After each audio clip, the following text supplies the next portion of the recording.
Chapter 9. Grandpa Joe Takes a Gamble.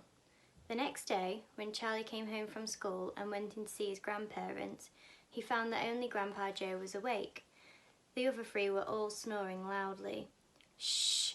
whispered Grandpa Joe, and he beckoned Charlie to come closer. Charlie tiptoed over and stood beside the bed. The old man gave Charlie a sly grin, and then he started rummaging under his pillow with one hand. And when the hand came out again, there was an ancient leather purse clutched in the fingers. Under cover of the bedclothes, the old man opened the purse and tipped it upside down. Out fell a single silver sixpence. "It's my secret hoard," he whispered. "The others don't know I've got it, and now you and I are going to have one more fling at finding that last ticket. How about it, eh? But you'll have to help me." "Are you sure you want to spend your money on that, Grandpa?" Charlie whispered. "Of course I'm sure," spluttered the old man excitedly. "Don't stand there arguing. I'm as keen as you are to find that ticket. Here, take the money and run down the street to the nearest shop and buy the first Wonka you see and bring it straight back to me and we'll open it together." Charlie took the silver coin and slipped quickly out of the room. In 5 minutes he was back. "Have you got it?" whispered Grandpa Joe, his eyes shining with excitement. Charlie nodded and held out the bar of chocolate. "Wonka's Nutty Crunch Surprise," it said on the wrapper. "Good," the old man whispered, sitting up in the bed and rubbing his hands. "Now, come over here and sit close to me and we'll open it together. Are you ready?" "Yes," Charlie said, "I'm ready." "All right, you tear off the first bit." "No," Charlie said, "you paid for it. You do it all." The old man's fingers were trembling most terribly as they fumbled with the wrapper. "We don't have a hope, really," he whispered, giggling a bit. "You do know we don't have a hope, don't you?" "Yes," Charlie said, "I know that." They looked at each other and both started giggling nervously. "Mind you," said Grandpa Joe, "there is just that tiny chance that it might be the one. Don't you agree?" "Yes," Charlie said, "of course. Why don't you open it, Grandpa?" "All in good time, my boy, all in good time. Which end do you think I ought to open first?" "That corner, the one furthest from you. Just tear off a tiny bit, but not quite enough for us to see anything." "Like that?" said the old man. "Yes. Now a little bit more." "You finish it," said Grandpa Joe. "I'm too nervous." "No, Grandpa, you must do it yourself." "Very well then, here goes." He tore off the wrapper.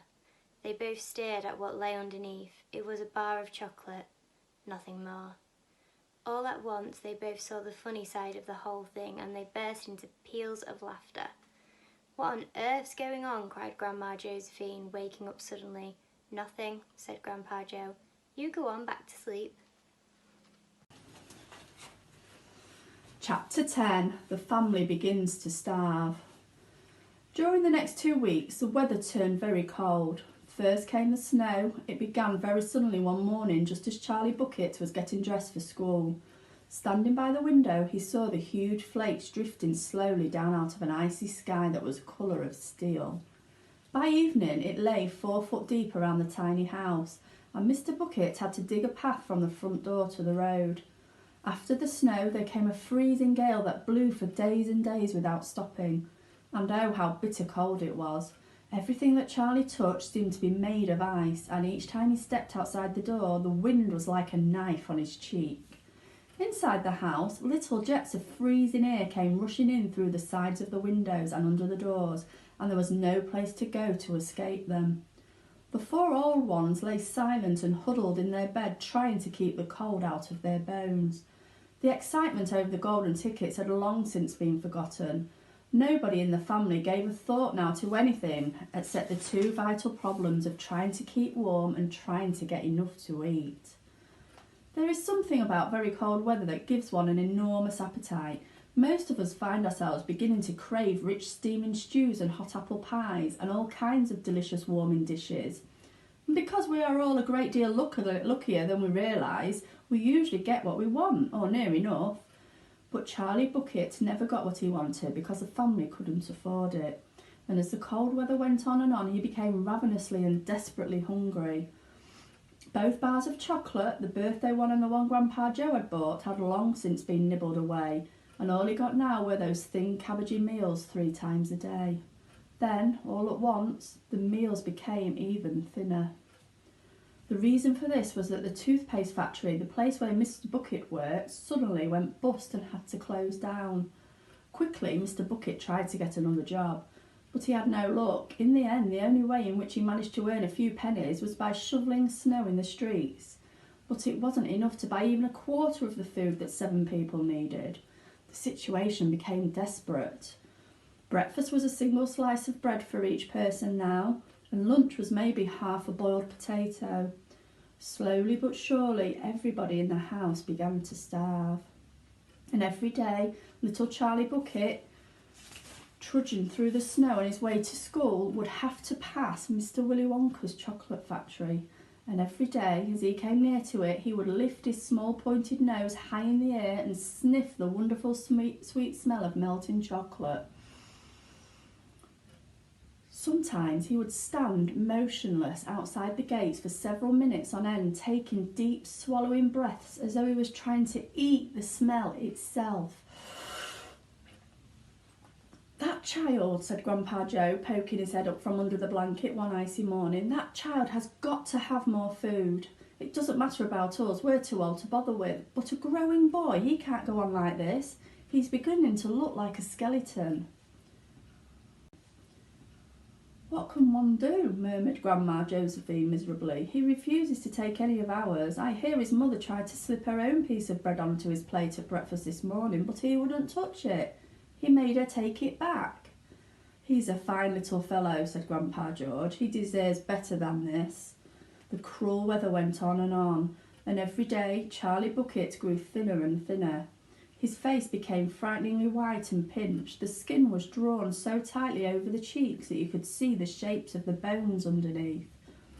It seemed doubtful whether he could go on much longer like this without becoming dangerously ill. And now, very calmly, with that curious wisdom that seems to come so often to small children in times of hardship, he began to make little changes here and there in some of the things that he did, so as to save his strength. In the mornings, he left the house 10 minutes earlier so that he could walk slowly to school without ever having to run. He sat quietly in the classroom during break, resting himself, while the others rushed outdoors and threw snowballs and wrestled in the snow. Everything he did now, he did slowly and carefully to prevent exhaustion. Then, one afternoon, walking back home with the icy wind in his face, and incidentally feeling hungrier than he had ever felt before, his eye was caught suddenly by something silvery lying in the gutter, in the snow. Charlie stepped off the curb and bent down to examine it. Part of it was buried under the snow, but he saw at once what it was. It was a 50p piece. Quickly, he looked around him. Had somebody just dropped it? No, that was impossible because of the way part of it was buried. Several people went hurrying past him on the pavement, their chins sunk deep in the collars of their coats, their feet crunching in the snow. None of them was searching for any money. None of them was taking the slightest bit of notice of the small boy crouching in the gutter. Then it was his, was it, this 50p? Could he have it? Carefully, Charlie pulled it from under the snow. It was damp and dirty, but otherwise perfect. A whole 50p! He held it tightly between his shivering fingers, gazing down at it. It meant one thing to him at that moment, and only one thing. It meant food. Automatically, Charlie turned and began moving towards the nearest shop. It was only 10 paces away. It was a newspaper and stationery shop, the kind that sells almost everything, including sweets and cigars. And what he would do, he whispered quickly to himself, he would buy one luscious bar of chocolate and eat it all up, every bit of it right there and then, and the rest of the money he would take straight back home and give to his mother.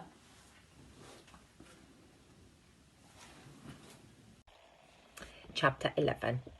Charlie entered the shop and laid the damp 50p on the counter. "One Wonka's wibbly scrumptious foot mellow delight," he said, remembering how much he had loved the one he had on his birthday. The man behind the counter looked fat and well-fed. He had big lips and fat cheeks and a very fat neck. The fat around his neck pulled out all around the top of his collar like a rubber ring. He turned and reached behind him for the chocolate bar. Then he turned back again and handed it to Charlie. Charlie grabbed it and quickly tore off the wrapper and took an enormous bite. Then he took another and another. And the joy of being able to cram a large piece of something sweet and solid into one mouth. The sheer blissful joy of being able to fill one mouth with rich, solid food. "You lucky you wanted that one, son," the shopkeeper said pleasantly. Charlie nodded, his mouth bulging with chocolate. The shopkeeper put Charlie's change on the counter.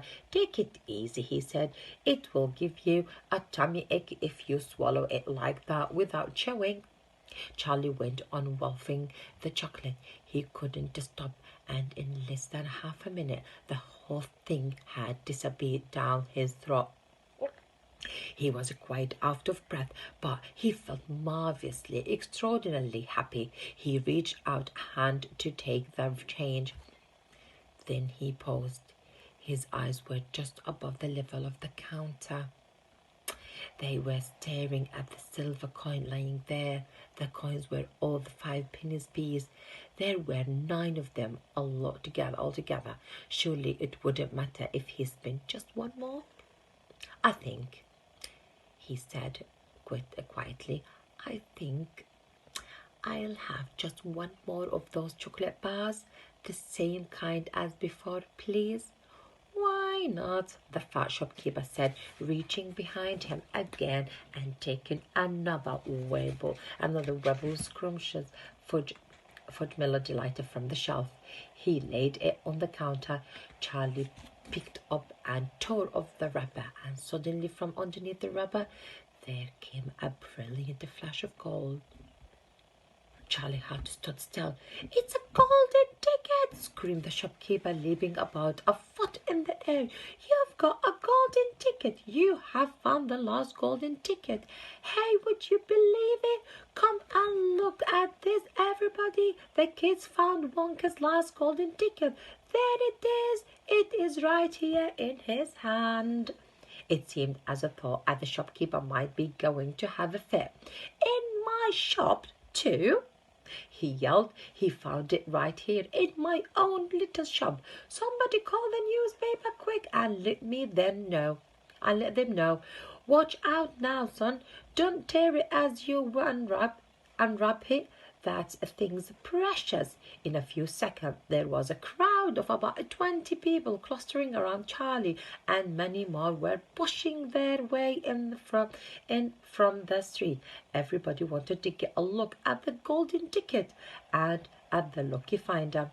"Where is it?" somebody shouted. "Hold it up so all of us can see it." "There it is, there," someone else shouted. "He's holding it in his hand. See the gold shining? How did he manage to find it? I'd like to know," a large boy shouted angrily. 20 pounds a day I have been buying for a week and weeks. Think of all the free stuff he will be getting too," another boy said nervously. "A lifetime something he needed the skinny little shrimp," a girl said, laughing. Charlie hadn't moved. He hadn't even unwrapped the golden ticket from around the chocolate. He was standing very still, holding it tightly with both hands while the crowd pushed and shouted all round him. He felt quite dizzy. There was a peculiar floating sensation coming over him, as though he were floating up in the air like a balloon. His feet didn't seem to be touching the ground at all. He could hear his heart thumping away loudly somewhere in his throat. At the point he became aware of a hand resting lightly on his shoulder, and when he looked up he saw a tall man standing over him. "Listen," the man whispered, "I'll buy it from you. I will give you £50. How about it? And I'll give you a new bicycle as well. Okay?" "Are you crazy?" crazy, shouted a woman. He was standing equal close. Why, I'd give him £200 for that ticket. You want to sell that ticket for £200, young man? That's quite enough of that, the fat shopkeeper shouted, pushing his way through the crowd and taking Charlie firmly by the arm. Leaving the kids alone. You make way there. Let him out. And to Charlie, as he led him to the door, he whispered, don't you let anybody have it. Take it straight home quickly before you lose it. Run all the way and don't stop till you get there. You understand? Charlie nodded. You know something? The fat shopkeeper said, pausing a moment and smiling at Charlie. I have a feeling you need a break like this. I am awfully glad you got it. Good luck to you, son. Thank you, Charlie said, and off he went, running through the snow as fast as his legs would go. And as he flew past Mr. Willy Wonka's factory, he turned and waved in it and sang out, I'll be seeing you soon. And 5 minutes later, he arrived at his... Chapter 12. What it said on the golden ticket. Charlie burst through the front door shouting, Mother, Mother, Mother! Mrs. Bucket was in the old grandparents' room serving them their evening soup. Mother! Yelled Charlie, rushing in on them like a hurricane. Look, I've got it! Look, Mother, look! The last golden ticket! It's mine! I found some money in the street and I bought 2 bars of chocolate, and the second one had the golden ticket, and there were crowds of people all around me wanted to see it, and the shopkeeper rescued me and I ran all the way home, and here I am. It's the 5th golden ticket, Mother, and I found it. Mrs. Bucket simply stood and stared while the 4 old grandparents, who were sitting up in bed balancing bowls of soup on their laps, all dropped their spoons with a clatter and froze against their pillows. For about 10 seconds there was absolute silence in the room. Nobody dared to speak or move. It was a magic moment. Then, very softly, Grandpa Joe said, You're pulling our legs, Charlie, aren't you? You're having a little joke. I am not, cried Charlie, rushing up to the bed and holding out the large and beautiful golden ticket for him to see. Grandpa Joe leaned forward and took a closer look, his nose almost touching the ticket. The others watched him, waiting for the verdict. Then, very slowly, with a slow and marvellous grin spreading all over his face, Grandpa Joe lifted his head and looked straight at Charlie. The colour was rushing to his cheeks and his eyes were wide open, shining with joy. And in the centre of each eye, right in the very centre, in the black pupil, a little spark of wild excitement was slowly dancing. Then the old man took a deep breath, and suddenly, with no warning whatsoever, an explosion seemed to take place inside him. He threw up his arms and yelled, Yippee! And at the same time, his long bony body rose up out of the bed and his bowl of soup went flying into the face of Grandma Josephine. And in one fantastic leap, this old fellow of 96 and a half, who hadn't been out of bed these last 20 years, jumped onto the floor and started doing a dance of victory in his pyjamas. Yippee! He shouted. 3 cheers for Charlie! Hip hip hooray! At this point the door opened and Mr. Bucket walked into the room. He was cold and tired. He looked it. All day long he'd been shovelling snow in the streets. Cripes, he cried, what's going on in here? It didn't take them long to tell him what had happened. I don't believe it. It's not possible, he said. Show him the ticket, Charlie, shouted Grandpa Joe, who was still dancing around the floor like a dervish in his striped pyjamas. Show your father the 5th and last golden ticket in the world. Let me see it, Charlie, Mr. Bucket said, collapsing into a chair and holding out his hand. Charlie came forward with the precious document. It was a very beautiful thing, this golden ticket, having been made, so it seemed, from a sheet of pure gold hammered out almost to the thinness of paper. On one side of it, printed by some clever method in jet black letters, was the invitation itself, from Mr. Wonka. Read it aloud, shouted Grandpa Joe, climbing back into bed again at last. Let's all hear exactly what it says. Mr. Bucket held the lovely golden ticket up close to his eyes. His hands were trembling slightly and he seemed to be overcome by the whole business. He took several deep breaths, then he cleared his throat and said, "All right, I'll read it. Here we go. Greetings to you, the lucky finder of this golden ticket, from Mr. Willy Wonka. I shake you warmly by the hand. Tremendous things are in store for you. Many wonderful surprises await you. For now, I do invite you to come to my factory and be my guest for one whole day. You and all others who are lucky enough to find my golden tickets. I, Willy Wonka, will conduct you around the factory myself, showing you